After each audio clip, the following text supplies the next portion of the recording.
আজকে আপনাদেরকে দেখাবো কিভাবে সুযোগে সদ্ব্যবহার করতে হয়। আসুন দেখাই।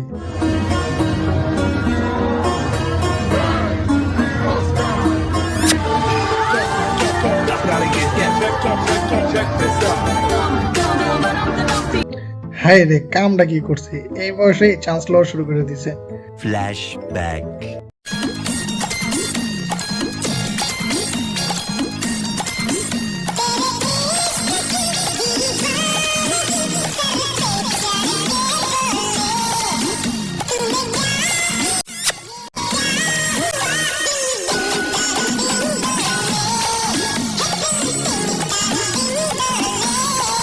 আর আমার কিছু বন্ধু এই বয়সে চান্স নেব তো দূরের কথা, ভালো করে বাদাম চিলা খেতে পারে না।